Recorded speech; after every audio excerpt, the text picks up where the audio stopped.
the morning before everything ended. No one felt it coming. People opened their eyes the way they had opened them every single day of their lives. The way their parents had. The way their parents before them had. They ate. They quarreled over boundary lines and inheritance. They counted the days until the grain would be ready to cut. In one corner of that world, two families were settling the terms of a marriage.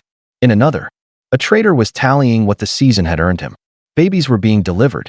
Deals were being struck.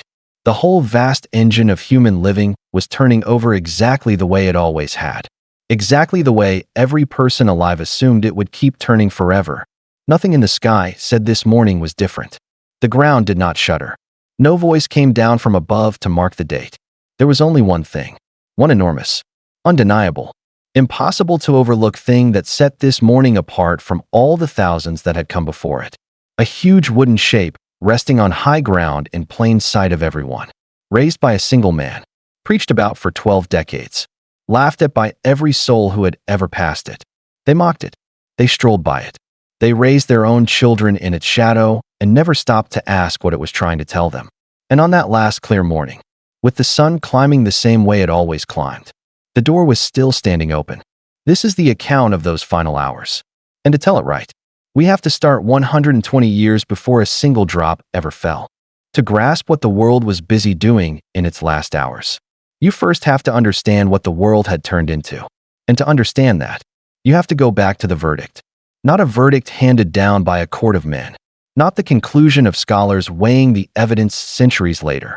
The verdict of the one who built the world and could read it from the inside out. Listen to how Genesis chapter 6 verse 5 records it. The Lord saw that the wickedness of man was great in the earth, and that every intention of the thoughts of his heart was only evil continually. 3 words in that line carry the full weight of what had gone wrong with the human race. Every, only, continually, not most intentions, not the larger share of human thought. Every intention, not the occasional evil, the seasonal cruelty, the moral stumble that takes turns with kindness. Only evil. Not evil that flared up and then died back down. Evil with no pause in it. No break. No single moment of return to what people were made to be. Without stopping. And the verses that follow drive the nail deeper. The earth was corrupt before God, and the earth was filled with violence. All flesh had ruined its way upon the ground. This was not a problem in one region. This was not one wicked city or one bad generation. This was the total moral collapse of the entire human project. Every level of society, every district of the known world, had walked itself to the same dead end. Here is what makes that so hard for us to picture. From the inside, it did not look like collapse at all. It did not look like the end of anything. It looked like growth. It looked like wealth piling up. Trade was moving. Cities were rising. The line of Cain, the names Genesis hands us in chapter 4, had given the world Jubal, who fathered the art of music, and Tubal-Cain, who hammered bronze and iron into tools. Human skill had been stacking up for hundreds of years, with people living 7, 8, even 9 centuries. The craft and knowledge of one lifetime piled onto the next in ways we can hardly do the math for. This was no scattering of primitive tribes huddled in caves. This was a world that had been building for a very, very long time. And from inside it, on any ordinary morning, everything seemed to be working just fine. Which is exactly what makes the next line so heavy. And the Lord was sorry that he had made man on the earth, and it grieved him to his heart. The word in Hebrew here is not rage. It is sorrow. This is not the icy ruling of a faraway judge banging a gavel. This is the ache of a maker watching the thing he made tear itself apart from within. God looked at the world he had spoken into being, the world he had breathed his own life into, and what he saw cracked his heart open. And then the sentence comes down. I will blot out man whom I have created from the face of the land. But the chapter does not stop there. It pivots on 2 small words that change the shape of everything. But Noah. Genesis chapter 6 verses 8 and 9. But Noah found grace in the eyes of the Lord. Noah was a just man, perfect in his generations. Noah walked with God in the whole ruined world, in the comprehensive moral wreckage of an entire civilization. One man was still walking with God, not flawlessly, not without his own battles, but facing the right direction, day after day, year after year, in a world that had voted unanimously to face the other way. So God hands Noah the plans. Build a vessel. Use gopher wood. Exact measurements. compartments inside. Seal it with pitch on both sides. The instruction is detailed and complete. And then comes the piece almost everyone skips right over. Look at how the New Testament fills in the gap. 2 Peter chapter 2 verse 5 calls Noah a preacher of righteousness. He was not only a carpenter, he was a herald. Think about what that means stretched across the whole construction. Every single day that the wooden hull grew larger on that hill, Noah was preaching, warning, announcing what was coming and why it was coming. 120 years of building, 120 years of sermons, the longest unanswered invitation ever offered to the human race. And there is one more thing buried in that stretch of time that hardly anyone catches. Noah's grandfather was a man named Methuselah. His name in the old tongue carries a meaning scholars have circled for a very long time. When he dies, it will come. Methuselah lived 969 years, the longest lifespan recorded anywhere in Scripture. And if you trace the generations of Genesis with care, line by line, the year Methuselah finally died is the very year the flood arrived. God had hidden a countdown inside a man's heartbeat. The oldest person who ever lived was a walking prophecy, a clock with a name attached to it. The whole world strolled past him for nearly 1,000 years without ever understanding what his existence was warning them about. And the year his lungs went still, the water came. Genesis chapter 6 closes this stretch with 4 words that weigh more than they look. Thus did Noah, according to all that God commanded him. So did he. Not most of it. Not the parts that lined up with common sense. All of it. In a world that had chosen total disobedience, one man chose total obedience. And that gap, that single stubborn, faithful gap, is what bends the entire rest of the story. Then the long century narrows. After 120 years of holding back, God speaks to Noah one final time. Not to the world, not to the cities, the trading floors, the wedding feasts. To Noah. Genesis chapter 7 verses 1 through 4. Come into the ark, you and all your house, for you have I seen righteous before me in this generation.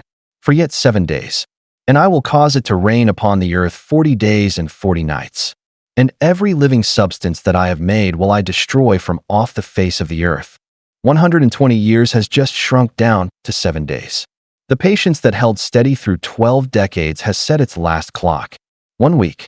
After every sermon, after every warning, after every morning that wooden shape sat there on the hill in plain sight. The window has collapsed to 7 days, and the people outside have no idea. And then something starts to happen that the text records with a quiet that almost hurts. The animals begin to come, 2 of every kind, the clean and the unclean, the birds, the cattle, the things that creep along the dirt, from every direction at once. In matched pairs, the animal world starts moving toward one single point on the landscape. This is not happening somewhere out of sight. This is not a secret. The world watches it. People standing in their doorways, walking out to their fields, sitting in the market, look up and see creatures they have never once seen side by side, moving with a purpose that cannot be mistaken, all of them heading toward the vessel on the hill. Picture it. While pairs of animals file past their houses toward the ark, someone outside is haggling over the price of land he will never get to plant. That is the texture of those 7 days. Not panic, not second thoughts, just ordinary life rolling on at its usual speed while the strangest sign anyone has ever witnessed plays out right in front of them. The evidence was not faint. It was not tucked away. It was walking past their front gates in organized pairs. And it did not move one single person outside Noah's family to so much as pause. And Noah did according to all that the Lord commanded him.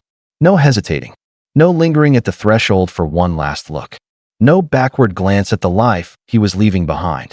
The contrast with another man later in Scripture says everything. When the messengers came to Sodom to pull Lot out, Lot dragged his feet so badly that they finally had to grab his hand and physically haul him through the gate while he was still wavering. Noah does not waver. Noah believed, and he walked straight in. Lot believed, and he had to be carried. That gap is the whole distance between stepping through an open door and being yanked out of a house on fire. The animals are inside. The family is inside. And one last act remains. An act no human hand will perform.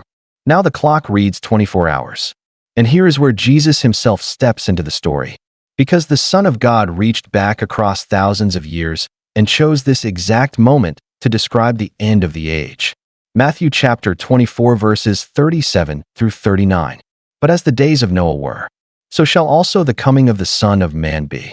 For as in the days that were before the flood they were eating and drinking, marrying and giving in marriage, until the day that Noah entered into the ark, and knew not until the flood came and took them all away. Eating, drinking, marrying. Notice what those are. Those are not the activities of a civilization in obvious freefall in its last hour. Those are the activities of people who are absolutely certain tomorrow is on its way. Shops opening, agreements being sealed, plans being laid, children being fed at the table. The final ordinary day this world would ever see looked, from the outside, exactly like every ordinary day before it. And that is precisely the thing Jesus wants us to catch. They knew not. Not because the warning had never been given. Not because the evidence was missing. They knew not because they had decided, all of them together and each of them alone, that the world they lived in simply could not come to an end. Outside, a young woman is gathering flowers for a wedding that is never going to happen. Now hold in your mind what is sitting on the hill above all of this. The ark. Massive, wooden, impossible to miss. Built over 120 years in full view of the whole region. And here is the detail that almost never gets told when people pass this story down. The detail that turns the whole picture upside down. Before the flood, it had never rained. Not once. Not a single drop had ever fallen out of the sky. Genesis chapter 2 tells us that God had not caused it to rain upon the earth, and that a mist went up from the ground and watered the whole face of it. The world before the flood ran on a completely different system. No storm clouds, no thunder, no rainfall of any kind. Ever. The sky above those people had never once opened and let water come down. Not in their lifetimes. Not in the lifetime of any ancestor whose name they could recall. Now think hard about what that means for what Noah was doing. He was not building a shelter against a danger anybody knew about. He was not getting ready for the kind of storm that rolled through every 10 years. Or a flood that had washed down the valley before within living memory. He was building a gigantic wooden ship to survive something that had never once happened anywhere in the entire recorded experience of the world. Water falling from the sky in a quantity great enough to bury the mountains. An ocean coming down from above. To every person who stood and watched him work. This was not faith they were looking at. It was madness. A man pouring his whole life, and forcing his family to pour theirs, into surviving a thing the sky had given absolutely no sign it was even capable of doing. The idea of a flood was not merely far-fetched to them. It sat entirely outside the framework of everything they had ever felt or seen. And Noah was building a boat for it. For 120 years. That is why they did not just shrug and disagree with him. They could not take the man seriously. Their doubt was not laziness. And it was not only hardness of heart. It was born from a world that had never given them a single reason to believe the sky could do what Noah kept describing. And that is the setting where Hebrews chapter 11 verse 7 lands with its full force. By faith Noah, being warned of God of things not seen as yet, moved with fear, prepared an ark to the saving of his house, by the which he condemned the world. Noah acted on a thing he could not see, a thing the people around him had no way even to imagine. The world ignored what was already plain in front of them. The ark, the preaching, the parade of animals, because they had no mental box to put the warning into. He did not condemn the world mainly with his words. He condemned it with what he built.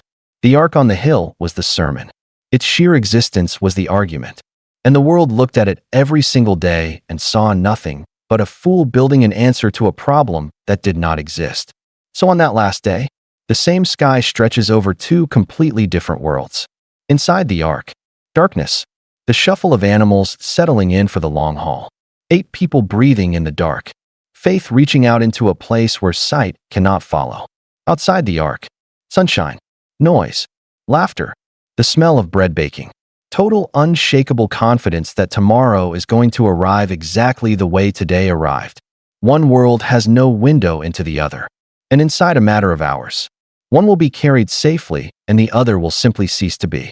Then comes the moment. Genesis chapter 7 verse 16. And they that went in male and female of all flesh, as God had commanded him, and the Lord shut him in. Read that again. Noah did not pull the door shut. His sons did not swing it closed. No human hand touched it. The Lord shut him in. God personally sealed that ark.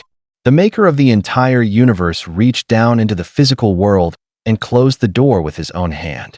This one verse, so easy to read straight past in a story we think we already know, carries more weight than nearly any other line in the whole account, because it means the door was not closed by a human choice. It was closed by an act of God. And what God closes, no human hand pries back open. This is the mirror image of Sodom. There, the messengers of God reached out and seized Lot, grabbing his hand and the hands of his family, and dragged them out of the city before the fire fell. Here, God does not drag anyone out. God shuts someone in. Both are acts of mercy. Both come from a God who moves to guard the ones who belong to him, and both carry the same terrifying weight underneath. The moment God acts to save the ones inside is the very same moment the door swings shut on everyone else. The 120-year invitation has just ended, not with a clap of thunder, not with one last warning shouted across the sky.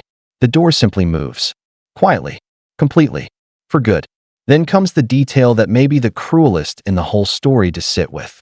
Genesis chapter 7 verse 10. And it came to pass after 7 days, that the waters of the flood were upon the earth. 7 days. The door shuts on day 1.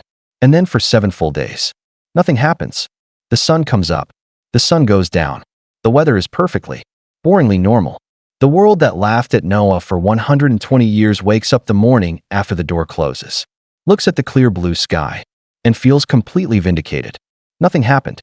The old man sealed himself inside a box with the animals, and the world is exactly the same as it has always been. Inside the ark, Noah and his family sit in the dark. They cannot look outside. They cannot open the door. God closed it. They sit there with the animals in the blackness, in the silence, and they wait, not because anything they can see tells them they were right, but because they trust the one who shut the door. For 7 days, the sky stays perfectly clear, and then, on the 7th day, the earth tore open. Genesis chapter 7 verse 11. In the 600th year of Noah's life, in the 2nd month, the 17th day of the month, the same day were all the fountains of the great deep broken up, and the windows of heaven were opened. The text hands us an exact date. This is not a fairy tale told around a fire. This is a record, and what it records is not just a hard rain, however fierce. The earth split open from underneath. Water that had been locked beneath the ground burst upward all at once, everywhere on the planet at the same instant. And at that same moment, the sky that had never once let down a single drop in the entire history of that civilization, came open, and the rain was upon the earth 40 days and 40 nights. The people who felt so smug 7 days earlier are not feeling smug now. The young woman gathering flowers is running. The trader counting his profits is scrambling up hills, up trees, up anything that might hold him above the water for a few more minutes. The families who built their homes in the shadow of the ark, who walked past it every morning for as long as anyone could remember, are watching it lift up over their heads as the water climbs around their own. The flood reaches their ankles, their waists, their chests, and above them, riding higher and higher. The ark floats. The door is right there. They can see it. Closed, sealed by God, and no human hand can open it. Genesis chapter 7, verse 23. And every living substance was destroyed which was upon the face of the ground, both man and cattle, and the creeping things, and the fowl of the heaven, and they were destroyed from the earth. And Noah only remained alive, and they that were with him in the ark. Every market, every wedding, every city, every empire, every child, every elder, every single person who had heard Noah preach and turned away. Every person who had watched the animals file past and gone back to their chores. Every person who had stared at the ark for 120 years and decided it meant nothing. Gone, under the water, in total silence. And Noah only remained. The water has covered the earth, but the story is not finished, because Jesus himself said this exact pattern would come around again. There are 3 things this account drives into us, and the third is the one almost nobody alive wants to hear. The first is this: God's patience has a door, and the door closes. 1 Peter chapter 3 verse 20 tells us that the long-suffering of God waited in the days of Noah while the ark was being prepared. 120 years. Think about what that patience looks like from the outside. Every morning the sun rose over that ark was another morning God chose not to act. Every sermon Noah preached was another stretch of an invitation that did not have to be offered at all. God could have ended it at year 10, at year 50, at year 100. He did not. He waited. The patience of God is not a side note in this story. It is the story. 120 years of an open door. But patience is not permission. The patience of God is not proof that the door will stay open forever. It is proof that the door has stood open far longer than anyone deserved. And then, on a day that looked exactly like every other day, it closed. God closed it. No announcement. No last warning. The door simply shut. And that was the end of the age of mercy for that generation. The invitation that had stood for 12 decades was gone in a heartbeat. It did not matter how many years they had heard it. All that mattered, in the end, was that they had not walked through. Here is the question worth sitting with. Not whether God is patient. He settled that at the flood, beyond any argument. The real question is whether you will walk through the door while it is still standing open. Because there is a day when that door shuts. It does not mail you a notice. It does not flash a final warning across the heavens. It just closes. And what God closes, no human hand opens again. The second thing this account drives in is this.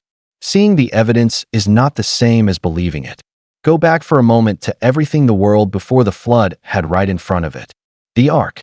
Enormous. Wooden. Sitting on a hill for more than a century. Noah preaching. Warning. Explaining for 120 years without ever falling silent. The animals arriving in matched pairs from every direction in broad daylight. Methuselah, the oldest man alive, whose very name announced that the day he died would be the day judgment came, walking among them for nearly 1,000 years. The evidence was not hidden. It was not vague. It was massive. It was public. And it was impossible to get away from. And not one person outside of 8 responded to it. That contrast is the whole second lesson. You can be surrounded on every side by evidence and still be completely unmoved by it. You can hear the warning, see the ark, watch the animals walk past your own front gate, and still turn around, go back inside, and start planning next season's planting. Not because the evidence falls short, because the heart has already made up its mind. A heart that has decided the world cannot end will look at every warning ever given and find some reason to wave it away. The people outside the ark were not stupid. They were stubborn. And stubbornness in the face of God's warning ends up looking exactly like blindness. Seeing is not believing. Knowing is not obeying. The whole world before the flood is the proof. They knew. They had heard. They had seen. And they did not move. The third thing this account drives in is this. Stop assuming tomorrow is owed to you. Listen again to how Jesus put it in Matthew chapter 24. They were eating and drinking, marrying and giving in marriage, until the day that Noah entered into the ark, and knew not until the flood came and took them all away. Jesus does not say the last day of that world was marked by some spectacular display of wickedness. He says it was marked by ordinary life. Planning, building, eating, celebrating. The warning is not that they were doing something dramatically evil in that final hour. The warning is that they were doing something completely normal. They assumed tomorrow. They assumed next season. They assumed the framework of their world was permanent, that the sky above them was a promise instead of a window. And here is the part that should stop you where you stand. You are doing the very same thing right now, not as an accusation, as a simple observation. You are planning next week. You are counting on next month. You are making arrangements that assume a future no one ever promised you. The people outside the ark were not monsters in their final hours. They were just people who had decided, without ever quite deciding it out loud, that their world would go on. And they were wrong. On an ordinary morning with the sky perfectly clear, the whole framework they had built their lives upon dissolved out from under them. So let me say the thing this story has been driving toward from the very first line. The flood proves there is a day, a specific, unmarked, unannounced day when the door closes. It does not announce itself ahead of time. It arrives looking exactly like every other day. What matters in the end is not how long you heard the warning. What matters is whether you walked through the door while it was still open. And today, the door is open. Today, the invitation still stands. Today, after the water has risen and the silence has settled, there are two worlds, and I want you to hold both of them in front of your eyes at once. Because together they are the whole point of everything this story has ever meant. Inside the ark, darkness, not the darkness of despair, but the darkness of total dependence. 8 people in a wooden vessel floating over a world that no longer exists beneath them, unable to see out, unable to open the door, with no instrument to tell them how deep the water runs or how long this will last. Only the sound of animals breathing, the groan of the timber under the weight of the sea, and 8 human beings who staked everything, their names, their reputations, their relationships, their entire lives, on a single word from God. And that word is holding. The ark is floating. The family is alive. Faith in absolute darkness, resting entirely on the faithfulness of the one who shut the door. Outside the ark, silence, the complete, total silence of a world that has been lifted out of existence. The cities are gone. The markets are gone. The wedding halls where the celebrations were being arranged. The fields where the contracts were being argued over. The hills where the families clawed their way upward in those last desperate minutes. All of it is under the water. The world that laughed at Noah for 120 years is silent now. The voices that called him a madman. The eyes that brushed off his preaching. The feet that walked past the open door one final time. All of it gone quiet. All of it underwater. The same sky stretched over both. The same God made both. One world chosen through faith and obedience. The other lost through indifference and assumption. Jesus said it without softening it. As it was in the days of Noah, so shall it be in the days of the Son of Man. He did not say that to hand us a history lesson. He said it to name a pattern so exact and so repeatable that the days of Noah stand as the clearest portrait we have of what the last days will look like. Not catastrophe and obvious chaos shouting from every direction. Ordinary life, normal days, markets running, families celebrating, the whole engine of human civilization turning at its usual speed right up until the second it stops. Not because they failed to see the ark. They saw it every day. Not because they were never warned. They were warned for 12 decades. They were lost because they could not bring themselves to believe that the world they were living in could actually, truly end. Because the sky was clear. Because the markets were full. Because tomorrow had always come before. Here is what I want you to carry out of this. Silence from heaven is not the same thing as approval from heaven. A clear sky is not a promise. It is a window, and windows close. God waited 120 years. He sent one man to preach. He raised the ark in plain sight. He marched the animals across the land for everyone to see. He hid the countdown inside the name and the lifespan of the oldest man who ever drew breath. He held the door open until the very last moment mercy could hold it. And then he shut it. Personally. Quietly. For good. Not in rage. In grief. And injustice. The ark is not resting on a hill anymore. But the door is still open. The patience is still running. The invitation still stands. And the evidence has not grown one bit weaker across the centuries since. Through prophecy fulfilled. Through history confirmed. Through scripture proven true again and again. It has only piled higher. The question has not changed since the morning before the rain. When God shuts the door, will you already be inside? Or will you still be standing out there, staring up at a perfectly clear sky, assuming tomorrow is bound to come? If this changed the way you see the oldest story in the world, stay with us, subscribe, and turn on notifications. Every week we go further into the evidence the Bible holds and the world has chosen to forget. And believe me, the evidence is only just beginning.